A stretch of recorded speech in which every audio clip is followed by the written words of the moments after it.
And moving into Iraq too, we'll be offering similar kinds of contrasts, including looking at the way in which Iraqi resistance sites deal with photography, and in some ways trying to embody those things through displays in the gallery as well as having them available on a computer. And the last group show is one which is called Persistence of Vision, and it examines a memory trail through the Latin American left from the first great media war, if you like, and spectacle, which was the Mexican Revolution. Pancho Villa, some of you may know, was a very enthusiastic media enthusiast, and would stage battles so that even bring troop movements in so that the light was right for the cameras, that kind of thing. So this will look at those memory trails through Latin American left, right through from the Mexican Revolution up to the Chavez government, and the way in which it sort of reactivates the image of Che and so forth.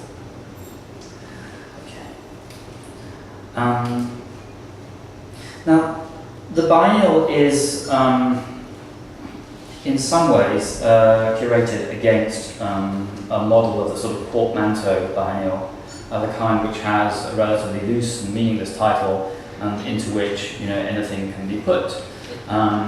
And also, I suppose, against the model of a biennial in which everything that is shown is most definitively seen as an artwork and is somehow recommended to you as a viewer. There are things that we're showing here which are most certainly not artworks and may never become artworks. Sorry, this is a Basilico from the Bexhill show. This is one of the newest army photographs that we'll be showing.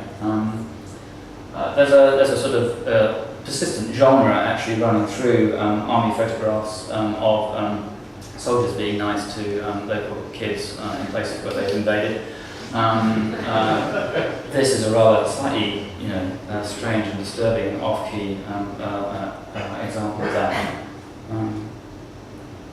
And also another kind of army image, the Abu Ghraib images will also be showing these sort of amateur productions. And again, there's a history of those, although one of the things that is interesting about obviously living in a digital age is that these things, some of these things anyway, get aired in a way which they never did before. So we're showing things which are most certainly not artworks.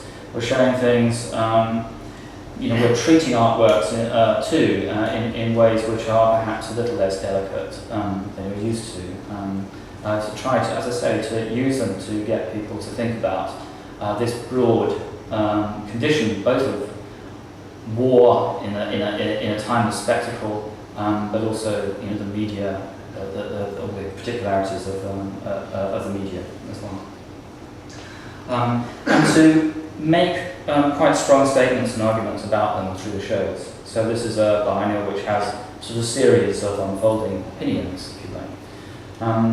Now the corollary of that is absolutely that there's a lot of literature there, that the literature has differing views, certainly it will do so in the catalogue, but there's a very well developed website, as Helen was mentioning, which ties into social networking sites, and that people have an opportunity, in other words, a lot of opportunity to respond, and particularly the main page of Biennial, a website.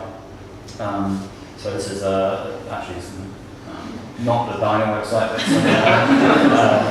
some examples of the kinds of material we'll be showing from online sources in the shows. This is it's the site. Let's go on there. This is the first blog entry. The site went live today. So people will be able to respond to these things, to blog, to upload images, and what we hope to get is a very rich discourse and exchange running about these things. So there's slides from the site. There's a computer in the reception area of the photographer's gallery here, so if you can get to it, you can play around with it as well.